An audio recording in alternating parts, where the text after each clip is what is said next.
questões da história de Goiás. Temos a aula no canal também, completa da história de Goiás. Então vamos lá, ó. Questões também todas do Instituto Verbena.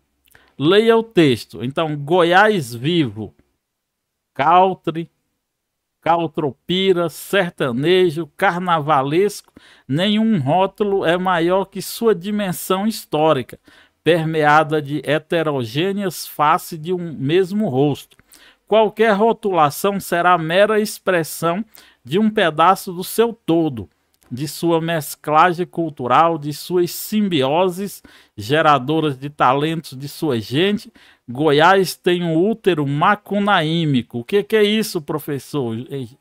Útero macunaímico. Isso aqui, galera, não faz relação à miscigenação, né? A formação da identidade goiana é formada pelas três raças: o negro, o indígena e o europeu, né? O explorador que chegou aqui, esses povos foram se misturando e formaram a nossa identidade aqui do povo goiano.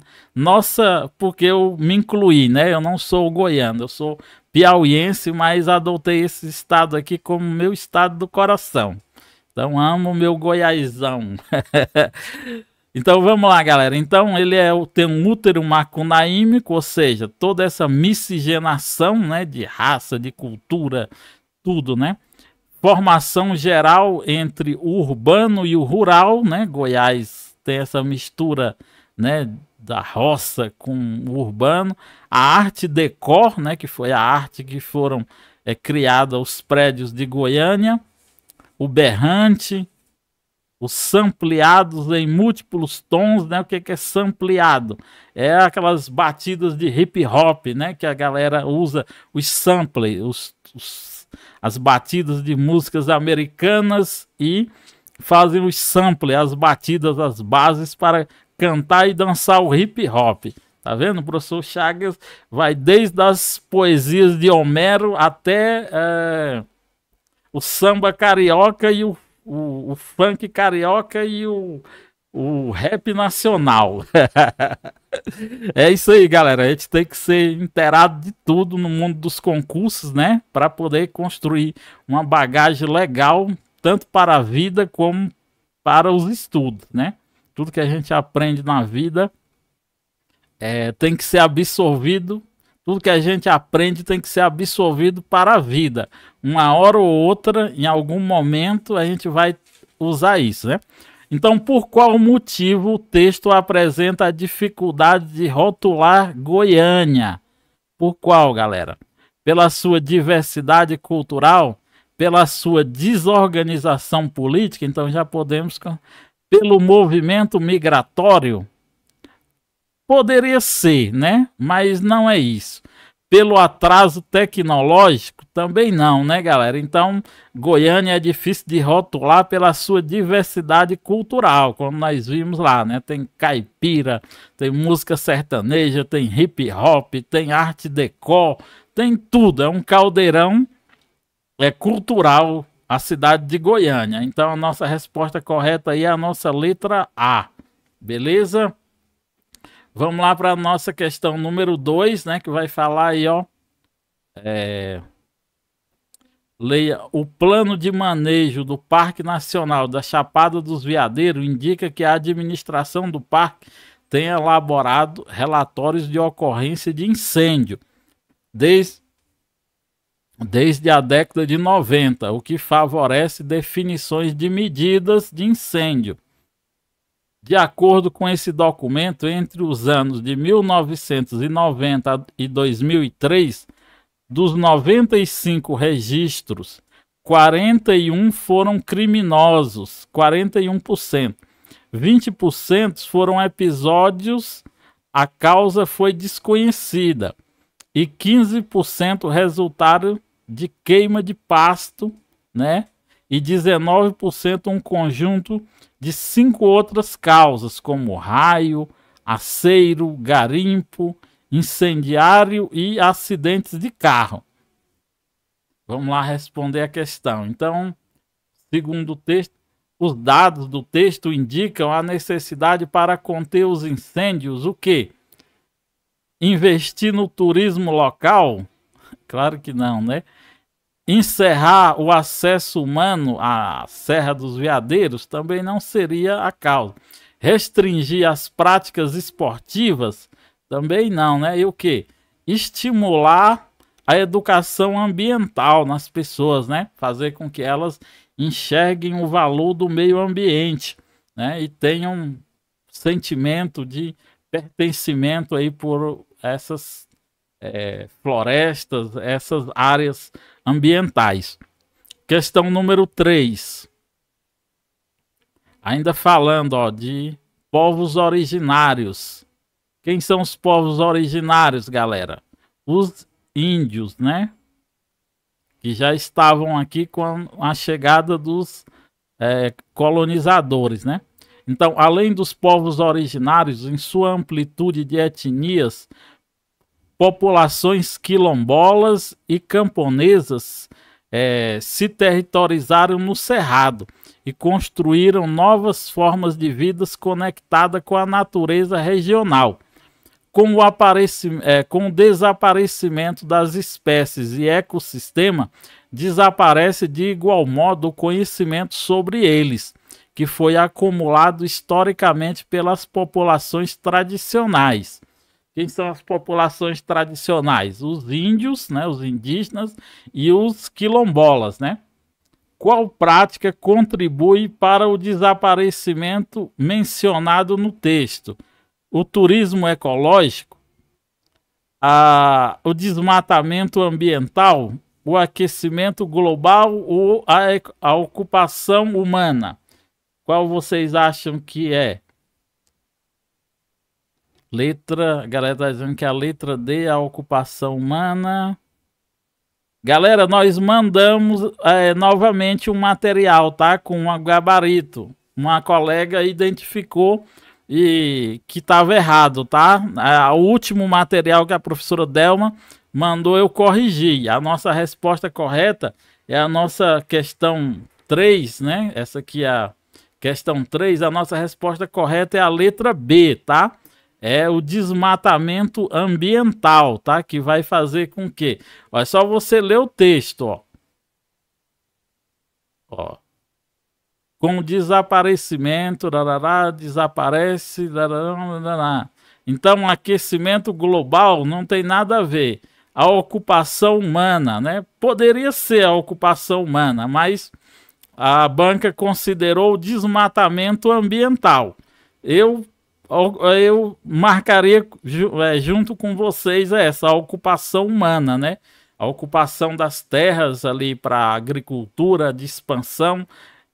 Eu consideraria isso, mas a banca considerou a questão, a letra B, tá? O desmatamento ambiental.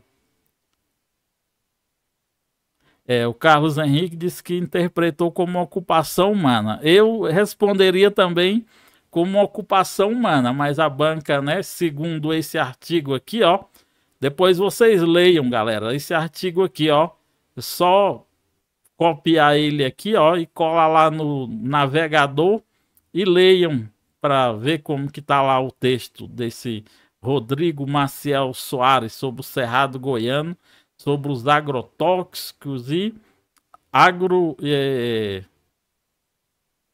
extrativismo, né?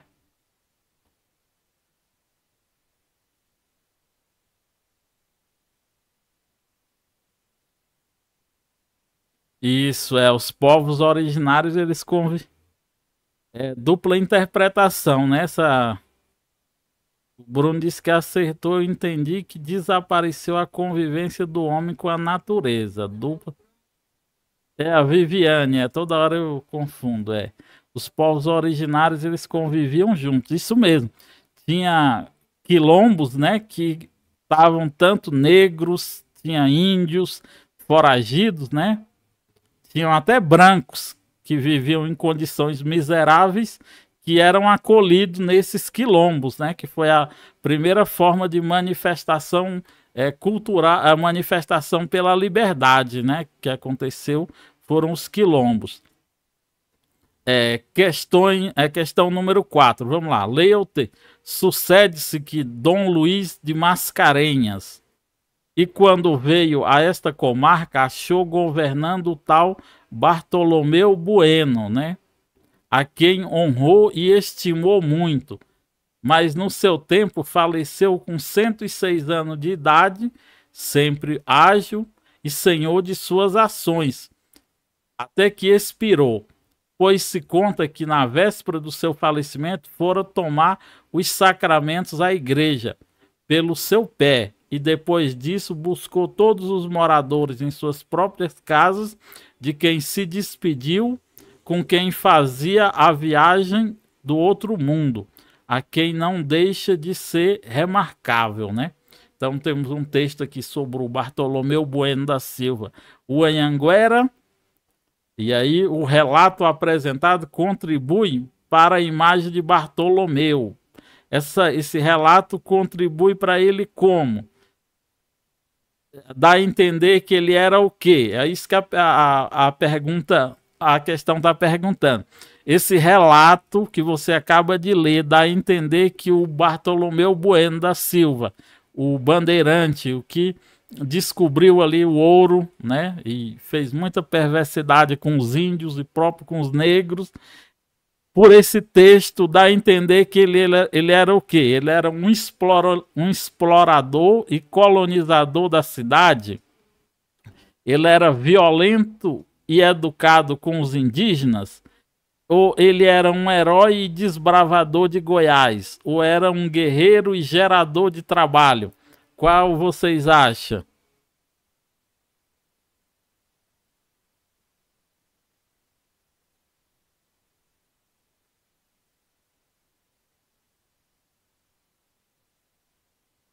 A Viviane disse que essa ela chutou. O Daniel Moura disse que é a letra C, difícil. Então, galera, é a interpretação de texto. Ó. O texto deixa que mostra as virtudes do Bartolomeu, né? E esconde todas as barbaridades que ele fez, né? Então mostra o quê? Né? Mostra que ele o governador Dom Luís de Mascarenhas era o governador de São Paulo. Goiás pertencia à província de São Paulo, então diz que quando ele veio a Goiás, né, ele honrou Bartolomeu e estimou muito, né? Bartolomeu ele morre aos 106 anos de idade, sempre ágil, senhor das suas ações, até que expirou. Conta que na véspera do seu falecimento ele foi tomar o sacramento, né? Ele dá a entender que ele era muito religioso, ele estava com seu pé, né? A igreja pelo seu pé, ele foi andando e depois disso buscou todos os moradores em suas próprias casas, de quem se despediu como com quem ia fazer uma viagem do outro mundo, né? Então dá a entender que ele era um herói e desbravador e que todo mundo gostava dele. Logo, a nossa resposta correta é a nossa letra C, tá, galera? Ó, é interpretação de texto, isso aqui.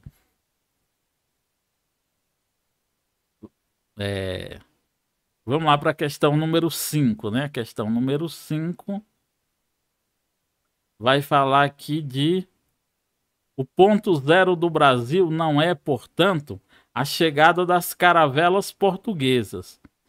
Esse é apenas um marco factual do apossamento da colônia lusa nas terras dos papagaios. O evento fundante do Brasil, G-nação, né?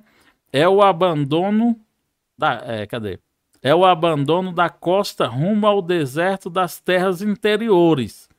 O português se contenta em navegar por águas e estanca no litoral a sua vontade de conquista e movimento. O brasileiro navega nos mares do sertão, né? Então temos um texto aqui também para a gente interpretar o que quer dizer, né? Qual elemento da cultura goiana, olha só o que a questão está perguntando. Qual elemento da cultura goiana contribui com o sentido do texto para a fundação do Brasil, né? Então, a escravização dos indígenas, a mudança da capital, a mineração ou as bandeiras? Vejam o texto, galera, antes de responder, ó. Vejam que falam só dos portugueses que chegaram ao litoral, mas os verdadeiros heróis para esse texto são aqueles que desbravaram os sertões, né? Os que entraram de Brasil adentro. Então a nossa resposta correta é das 5, é a letra D, as bandeiras. Eu vou explicar aqui um pouco sobre as bandeiras, mas tem lá na nossa aula de Goiás, tá, galera? As bandeiras, elas eram o quê? Elas eram expedições, né, que saíam de várias localidades, né, da colônia, principalmente, né, do interior, para desbravar o interior do Brasil. Em especial, elas saíam da capitania de São Paulo, precisamente de São Vicente, né? E existiam, galera, 3 tipos de bandeira, tá? Eu vou escrever aqui, ó, existiam a bandeira de apresamento,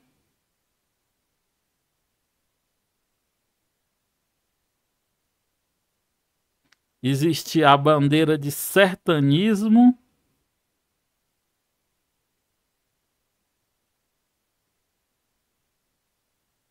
existia a bandeira de prospecção,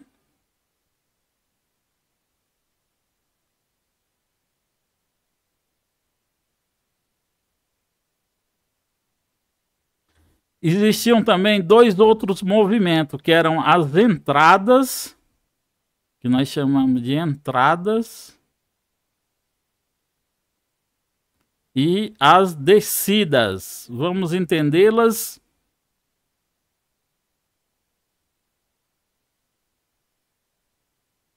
Olha só, galera. Então, o pessoal já está respondendo até a... Eita fé. Calma, gente. Senão vocês vão responder e não vão... Tem algumas coisas que vocês precisam entender para futuras questões, tá? Nós estamos fazendo a revisão e também entendendo alguns pontos que podem trazer informações para uma questão que venha diferente dessa, tá? Então, galera, olha só, nós temos 3 tipos de bandeiras, que é a bandeira de apresamento, a bandeira de sertanismo e a bandeira de prospecção. Vamos entender o significado de cada uma delas. A bandeira de apresamento era aquela que tinha a função principal. Top. Também não sabia essa. Boa questão a 5. Vamos lá. A bandeira de apresamento era aquela que tinha como função principal o aprisionamento dos índios, né? E fazer a tal da guerra justa contra aquelas tribos hostis à colonização. Então, apresamento já está dizendo, aprisionar, né? Escravizar os índios, né? Principalmente aqueles que atacavam essas bandeiras, né? Eles eram submetidos à escravidão. Nós temos a bandeira de sertanismo de contrato. Essa bandeira de sertanismo, eles eram bandeirantes, mas eles eram mercenários. A sua função principal era o quê? Destruir os quilombos, né, que nós vimos anterior, para buscar os negros fugitivos das fazendas, né, dos latifúndios. Essas mesmas bandeiras, foi uma delas, né, a bandeira de Domingos Jorge Velho, que destruiu o quilombo dos Palmares, lá onde hoje é o território de Alagoas, e mataram o Zumbi dos Palmares. E nós temos a bandeira de prospecção, que essa bandeira, a função principal dela era buscar ouro e pedras preciosas. Então, lembrem da palavra prospecção, lembrem da palavra prosperidade, né? Buscavam prosperidade, ouro, pedras preciosas e as famosas drogas do sertão. A bandeira do Anhanguera Pai, a que chegou primeiro, passou pelo território de Goiás, era uma bandeira de apresamento. A bandeira do Anhanguera Filho, que veio em 1722, era uma bandeira de prospecção. Ele buscava encontrar as minas de ouro, tá? Então, e nós temos também as entradas. O que são entradas? As entradas também eram expedições ao interior do Brasil. Só que essas entradas, elas eram públicas, tá? Deixa eu botar aqui, ó. Elas eram públicas. Como assim, professor? Pública? Já existia coisa pública? Não era bem pública, né, a palavra, mas era financiada pela coroa portuguesa, né? Essas entradas com o intuito de descobrir as terras, a fauna, a flora e assim sucessivamente. E nós temos também as descidas, que as descidas também eram expedições, só que realizadas pelos jesuítas, né? Para poder catequizar os índios. Então é importante essas explicações aqui para uma questão futura, tá bom? Vamos lá para a nossa questão número 6. Leia o texto a seguir. Olha só. Esse fenômeno ele teve expressão na formação das oligarquias locais e também regionais, que dominaram o cenário político na primeira metade do século XX e que tinham no personalismo entendido como a tendência da comunidade política em guardar maior lealdade e obediência ao indivíduo que detém o poder do que ao cargo que efetivamente ocupa.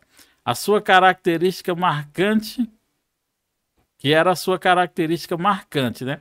O texto apresenta as características de qual tipo de gestão política que faz parte do passado goiano. Qual? A social-democracia, o republicanismo, o populismo ou o coronelismo? Quais vocês acham que é a resposta correta, galera?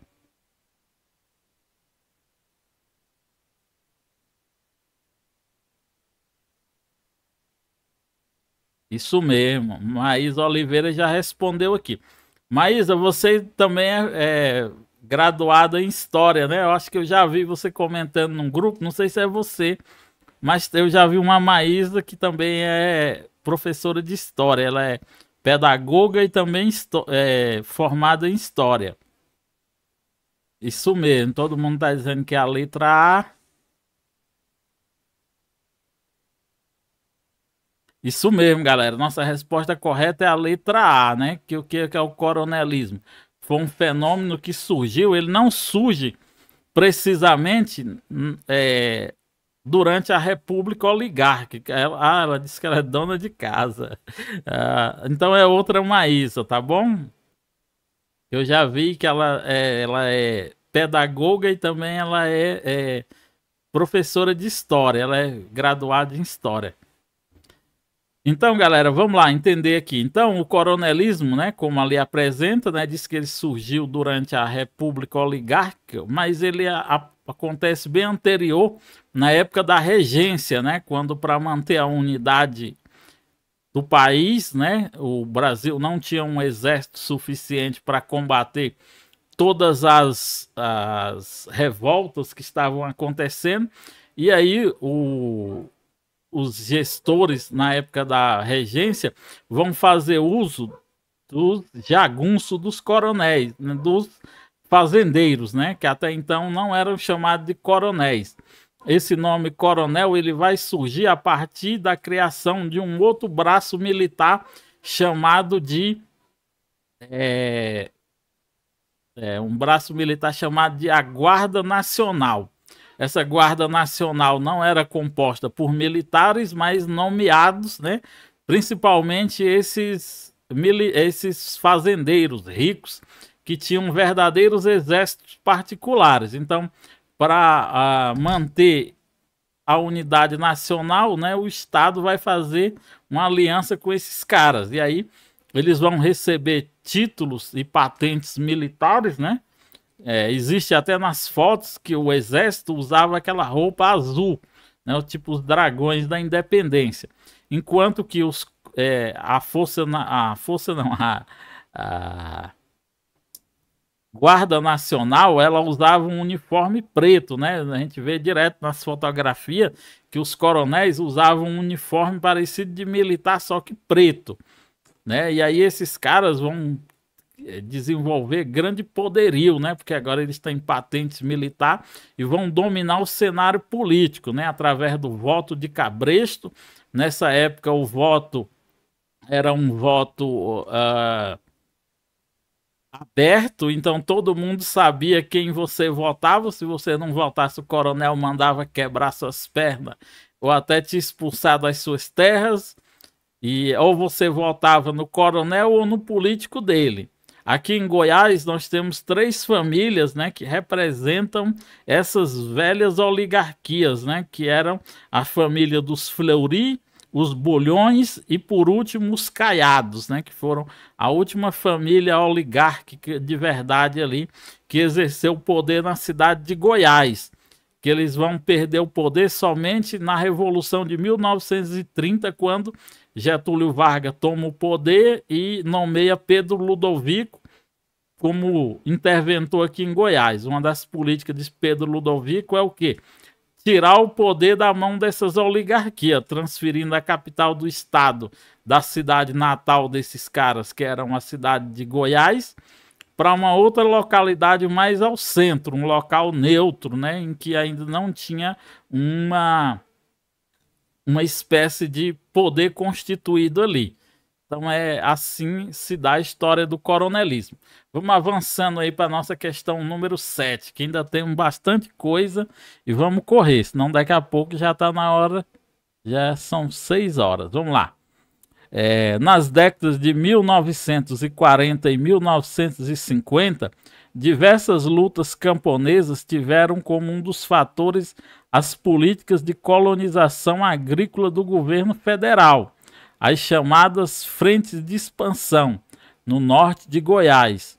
Aí fala assim, no norte de Goiás emergiu um conflito agrário que durou uma década, promovendo uma experiência de autogoverno dos camponeses, mas que foi violentamente reprimido na ditadura, destacando-se no conflito a liderança de José Firmino e José Porfírio, cuja luta ficou conhecida como: letra A, a Guerra dos Canudos; letra B, a Guerra do Contestado; letra C, a Revolta de Trombas e Formoso; ou o Massacre de Eldorado, né, galera? Vocês acham que é qual essa resposta? Nós já sabemos que a Guerra dos Canudos foi na Bahia, né? Lá com Antônio Conselheiro. A Guerra do Contestado também não foi em Goiás. O Massacre de Eldorado foi no Pará, né? Quando a polícia atacou aqueles sem terra. Então está errado. Então a nossa resposta é a nossa letra C, a Revolta de Trombas e Formoso. Vou explicar para vocês um pouco sobre essa revolta, né? Para vocês, numa próxima questão, se for o caso para aqueles que não passarem, ou até mesmo se vier uma questão falando sobre o mesmo tema, mas num contexto diferente. Foi um movimento político, né? Trombas e Formoso configura como que um movimento de resistência armada de camponeses do norte de Goiás, na década de 50 até o final da década de 60. Esses camponeses eles vão se rebelar contra um processo de expropriação de terras, né? Essas pessoas ganharam a posse da terra, mas não tinham, eles tinham a posse, mas não tinham a propriedade, né? Eles não foram nos cartórios e registraram. Então, os grileiros foram lá, né, e pegaram as terras para si. Então, esses grileiros, fazendo uso de muitos jagunços, começaram a atacar esses camponeses, né? E aí a única forma foi eles resistirem armadamente contra esses grileiros, né? Só que o próprio governo do estado de Goiás, né, na época da ditadura militar, vai favorecer os grileiros, né, mandando a própria polícia militar junto com os grileiros para atacar esses camponeses, né? As principais lideranças foi José Porfírio de Souza. José Porfírio de Souza, galera, ele foi tão importante nesse movimento que ele foi eleito deputado estadual por Goiás. Depois ele teve o seu mandato cassado durante a ditadura militar por ele fazer parte do Partido Comunista do Brasil. E depois a ditadura desapareceu com José Porfírio. Aquela Comissão da Verdade, né, está investigando para ver se descobre o que foi feito dele, mas não se sabe até hoje como a forma que assassinaram esse José Porfírio, né, que foi o principal líder, que acabou sendo eleito e depois cassado e depois desapareceram com ele. E temos o José Firmino também, que foi um dos líderes desse movimento. Então, a revolta de Trombas e Formoso, né, que hoje são duas cidades de Goiás, e na época eram povoados, né, povoados não, eram assentamentos, né, onde as pessoas plantavam, tinham terras, e hoje são duas cidades aí de Goiás, tá bom? E foi isso que aconteceu. Triste, né? Mas era assim que acontecia no Brasil, né? Se você não era contra o sistema, eles sumiam com você. E principalmente se você fosse ligado aos movimentos sociais, né? Ao comunismo, ao socialismo, aí era que a coisa ficava feia pro seu lado.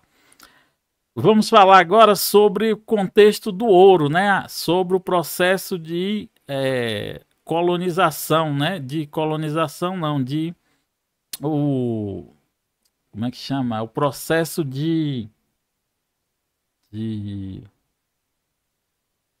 esqueci da palavra agora, mas eu vou lembrar daqui a pouco. A formação do território goiano, é isso. Vamos falar sobre a formação do território goiano e por quais motivos se formou, né? Então, Goiás, ele tem o seu histórico caracterizado pela mineração, né? Então, nós sabemos que a formação do estado de Goiás, ela está intimamente ligada pela mineração. Lá na nossa aula da história de Goiás, eu explico direitinho que os bandeirantes paulistas foram derrotados na Guerra dos Emboabas, em Minas Gerais, não podendo mais atuar no território das Minas Gerais. Eles vão descobrir o ouro em 1718 em Cuiabá e posteriormente em 1722 aqui em Goiás, né? E aí vão descobrir o ouro aos pés da Serra Dourada, né? Lá na cidade de Goiás, e vão adentrar território, né? Vão adentrar o território em busca de novas minas de ouro, né? E em várias cidades de Goiás, que essas cidades são chamadas as cidades que nasceram em razão do ciclo do ouro, essas cidades vão, primeiro elas eram povoados, depois elas viravam um arraial, depois uma vila e por último elas eram transformadas em cidades, né? Distrito e por último cidade. E várias cidades se deram nesse contexto, né? Então o Estado ampliou seu desenvolvimento no setor mineral, atraindo empresas de várias partes do mundo. São exemplo de desenvolvimento nesse setor os municípios de... Então, galera, olha só. Então, ao longo do século XIX, do século XX. Século XX é o quê? De 1901 ao ano 2000, né? Então, não estamos falando mais daquela época antiga. Nós estamos falando dos dias atuais. Então, várias empresas surgiram nesse período. Então, já não eram mais aquela extração manual. É uma extração agora através de máquinas, né? E tem algumas cidades hoje em Goiás que ainda praticam essa mineração. Quais cidades são essas, né? Vão respondendo aí. Vocês acham que é a letra A, que é a letra B, que é a letra C? E aí, galera, vão se inscrevendo aqui. Esse aqui é o outro canal do Professor Chagas. Esse canal aqui é mais voltado para quem estuda para pedagogia. Temos várias aulas de pedagogia, né, de conhecimentos pedagógicos, aula de história de Goiás, e temos aquele outro canal oficial do professor Chagas. Esse aqui é o canal Novas Perspectivas, também meu, e da professora Delma, né, que nós fazemos aulas mais voltadas para conhecimentos pedagógicos. Então se inscrevam aí no canal, deixa aquele like, deixa aquele comentário aí para fortalecer aqui o canal do professor Chagas e da professora Delma, beleza? Vamos lá então responder, né? A galera tá dizendo que é a questão de Dione Lucas, né? Dione Lucas tá acertando tudo, acho que esse cara é da área da história, professora Delma. Ele tá aqui. Bota aqui uma água nova para mim, um cafezinho novo. A Marisa disse que vai chutar. A Maria Luísa disse que vai chutar na letra B. Isso aí, galera. Chuta mesmo. Mas chuta com vontade, porque a hora é essa.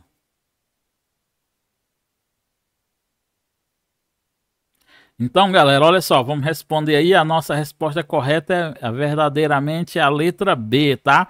As cidades que hoje ainda são praticada a mineração com maior força são a cidade de Alto Horizonte, Crixás, né, e Niquelândia, né, que tem várias empresas mineradoras que trabalham lá, né? Quando nós falamos de minério, não estamos falando só de ouro, mas estamos falando de vários tipos de minérios que são extraídos nessas cidades, tá bom? Temos várias cidades que foram criadas aí no contexto da mineração, aquelas no século 17, século 18, que são a Lusiânia, né, a antiga Santa Luzia, Perinópolis, né, que era Meia Ponte, e outras cidades, né, que Formosa, e várias cidades que foram nascendo aí no contexto do ouro. Bela Vista de Goiás. Agora essa aqui, né, galera? Questão 9, essa aqui é aquela. Se vocês não acertar, eu vou xingar.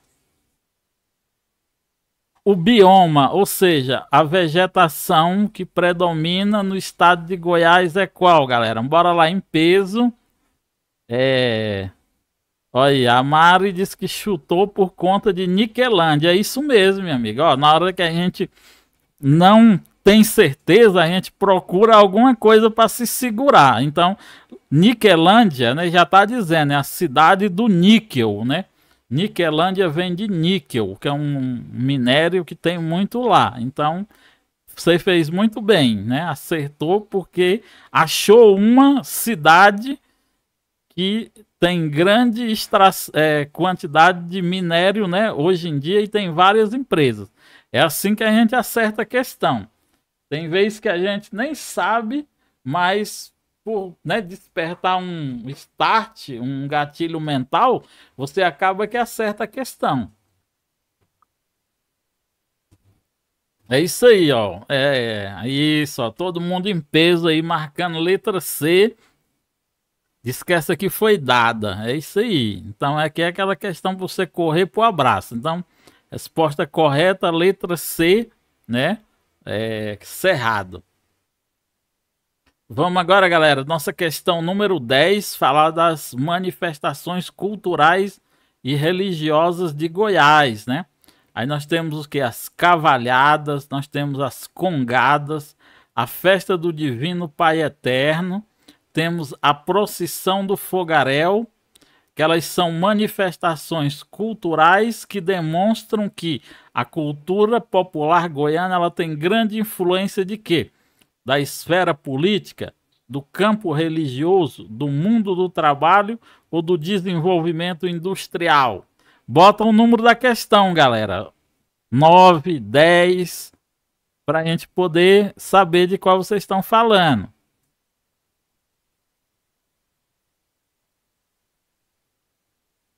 Vamos lá, vamos lá. Galera tá dizendo que é B, tá dizendo que é B, todo mundo B. Bota assim 10B, 10B, 11 tal, para a gente saber qual a questão. para a gente não pensar que é a questão que já passou, porque tem gente que fica saindo e entrando na live e a gente não sabe em qual questão. Isso, 10B. E é isso mesmo, galera. Essas manifestações, elas são do campo religioso, tá? Vamos explicar aqui para vocês essas principais, onde acontecem essas manifestações. Então, nós temos aí as manifestações religiosas e culturais de Goiás. Nós temos duas em Perinópolis. Ó, presta atenção. Em Perinópolis, nós temos as Cavalhadas de Perinópolis, que representam a vitória dos cristãos sobre os mouros, os muçulmanos, né?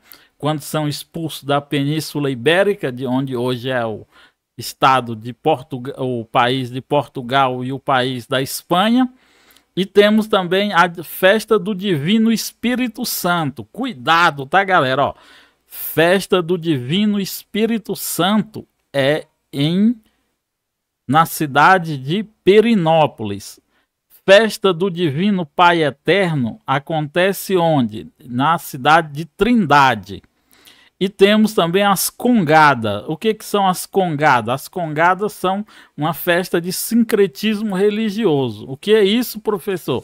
Sincretismo religioso é quando uma religião usa os elementos de outra religião. Por exemplo, os negros africanos, né, aqui em Goiás, eles vieram em grande maioria do Congo. Daí o nome congadas. E o que eles faziam? Para cultuar as divindades das suas religiões de matriz africana, eles usavam os elementos da fé católica, né? Usavam os santos católicos e fingiam que estavam adorando esses santos e, ao mesmo tempo, cultuando as suas divindades. Então, daí as congadas, que acontecem em Catalão, em Goiás. E temos a procissão do fogaréu, que acontece todos os anos na cidade de Goiás, que vai acontecer uma encenação da última busca por Jesus antes da crucificação, até o prendê-lo lá no Monte Getsêmani, né? Quando os romanos e os judeus o prendem lá no Monte Getsêmani e levam para Pôncio Pilatos julgá-lo, né? Aí tem aquela encenação com aqueles homens encapuzados, com as tochas, andando, né? E aí capturam Jesus lá no Monte Getsêmani e levam para Pôncio Pilatos. Então essas são as principais manifestações culturais e religiosas aqui do estado de Goiás, ok? Então, nossa resposta é a letra B. Vamos falar agora da nossa questão número 11. Questão também bem interessante, tá, galera? Ó. Questão 11. Além de Goiás e do Distrito Federal, faz parte da RID. A cidade a região integrada de desenvolvimento do Distrito Federal e em torno o estado de... Qual, galera? Quem já estudou para as provas aqui do Distrito Federal, né? Para professor efetivo ou temporário, já estudou RID, logo já sabe qual cidade nós estamos falando. Aí, professora, dá uma galera em peso aí. Tudo concurseiro aí, concorrente nosso aqui. Estou respondendo em peso aqui sobre a RID.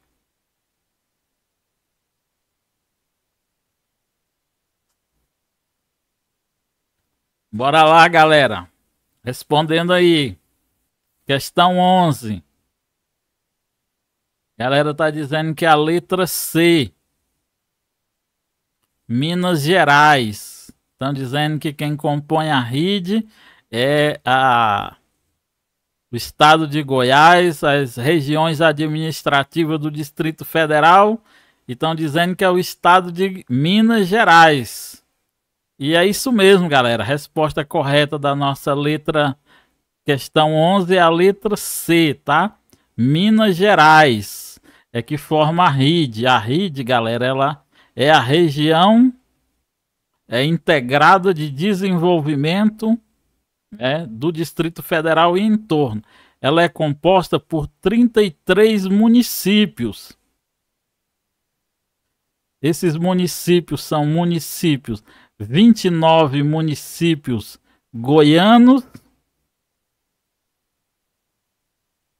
né, professora Delma? 23 municípios goianos, 29 municípios goianos e 4 mineiros.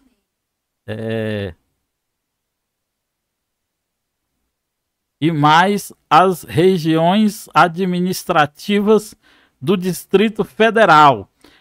Qual é o objetivo da RID? Galera, preste atenção, DF, Goiás, DF Minas, isso mesmo, Carlos Henrique. Dione diz que é Minas, muito bem. Os objetivos da Região Integrada de Desenvolvimento do Distrito Federal e do entorno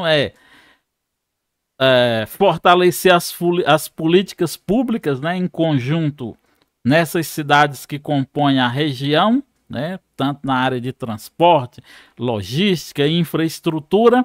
Então, essa é a composição da RID. Já anota aí no seu caderninho. RID, 33 municípios, 29 goianos, 4 mineiros e as regiões administrativas do Distrito Federal. Beleza? Vamos lá para a nossa questão. A Rúbia disse que essa ela não saberia.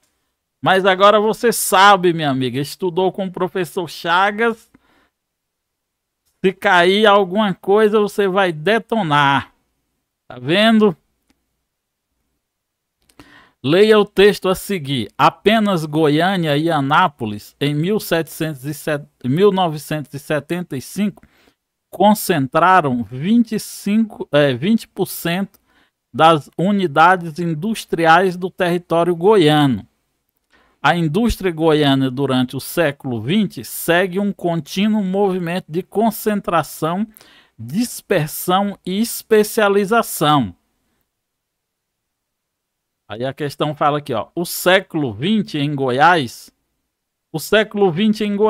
o advento da modernização, lá na nossa aula, né, eu mostrei para vocês o tripé da modernização, agricultura, o aumento da demografia, larará. Quem assistiu a aula lembra disso.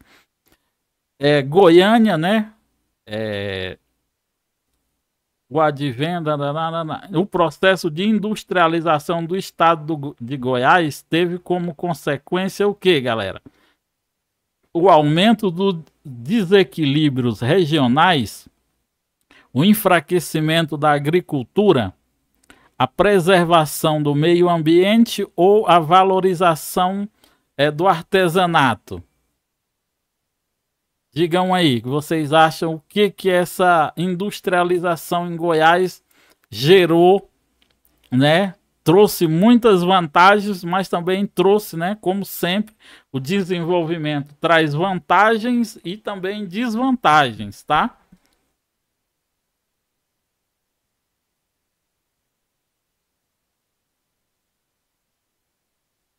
Então, galera, nossa resposta correta é a nossa letra A, tá? O que aconteceu? A industrialização ela criou um desequilíbrio regional. O que é isso? Algumas cidades, né, ficaram muito ricas e algumas outras regiões pobres, né? Por quê?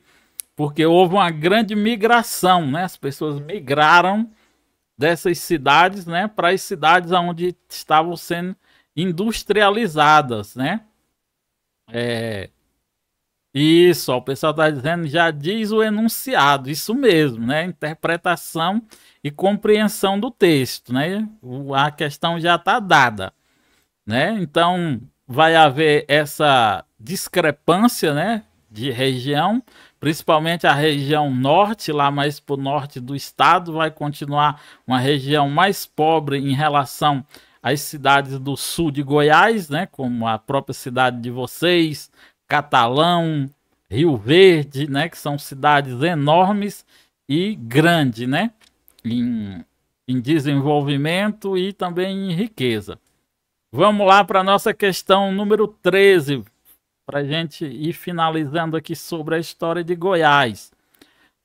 Falar sobre a estrada de ferro em Goiás, implantada com o resultado das mudanças decorrentes da expansão das fronteiras econômicas rumo ao centro-oeste, tornou o principal agente transformador das antigas estruturas goianas. A modernização estimulada pela via férrea atingiu todos os níveis de organização da sociedade regional. Aí a questão quer saber: o avanço da estrada de ferro no interior de Goiás teve como impacto ambiental o quê? Ó, galera, tá querendo saber sobre impacto ambiental, tá? Não fujam do que a questão tá pedindo, tá? A melhoria da água potável, né? O que tem a ver a estrada de ferro com água potável? A criação de unidades de conservação? Também não, né? A proteção da fauna e da flora? Também não, né, galera? O que estrada de ferro? Vão pensando assim, ó, na hora de analisar as alternativas. O que isso tem a ver com a estrada de ferro, né? A proteção da fauna e da flora, não, né? Pelo contrário, foi destruir, né? A fauna e a flora para poder construir as estradas de ferro, né? A nossa resposta correta é a letra D. Vai falar assim, ó, a retirada da cobertura vegetal do cerrado, né? Que aconteceu para poder construir a estrada de ferro. E como consequência, houve um grande aumento populacional e a construção de várias cidades que foram sendo construídas às margens da estrada de ferro e principalmente naquelas cidades que tinham a estação, né? Cidades essas como Rio Verde, como a própria Nápoles, como outras cidades mais, né? Onde tem as estradas de ferro. E essa é a nossa resposta. Vamos lá para a questão número 14. A número 14 vai falar assim, ó.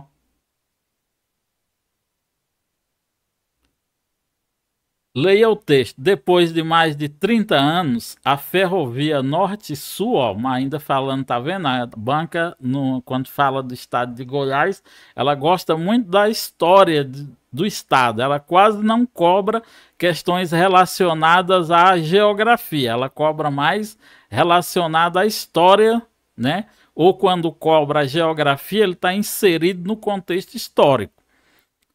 A ferrovia Norte-Sul vai se tornar realidade e permitir a aceleração do movimento da região Centro-Oeste, fundamentalmente para a agropecuária, com a inauguração do terminal da Rumo de Rio Verde.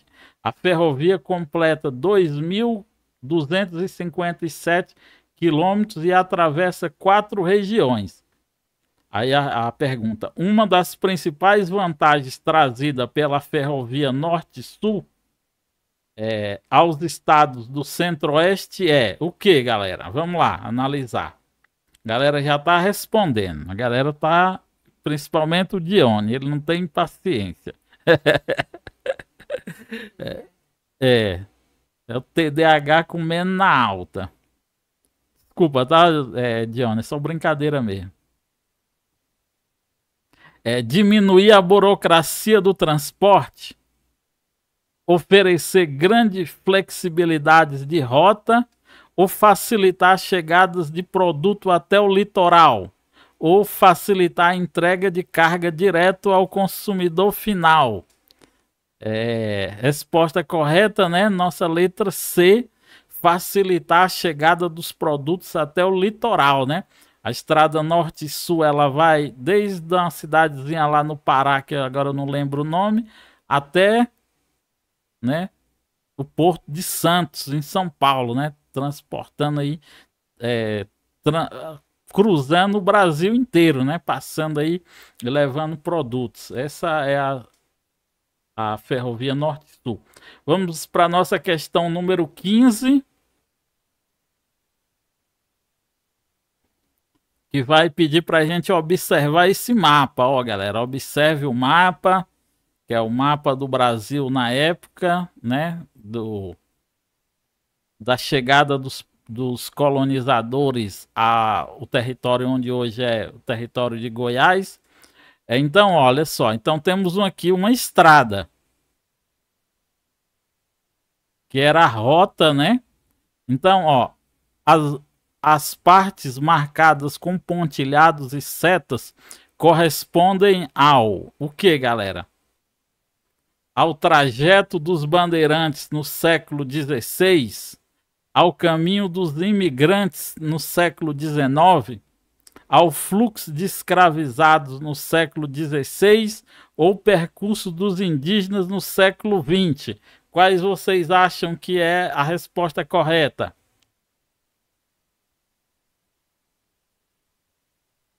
Respondam aí. 15A, 15A.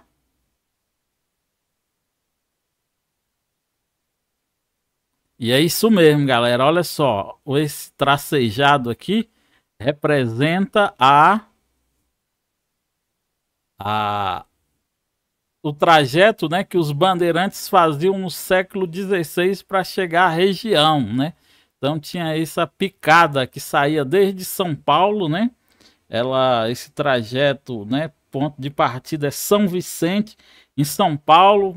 Aí eles vão passar por Minas, onde hoje é o território de Minas Gerais, vão passar, depois vão chegar até Cuiabá e depois aqui ao estado de Goiás, né? Então nossa resposta é a letra A, beleza? E aí, galera, acertaram quantas das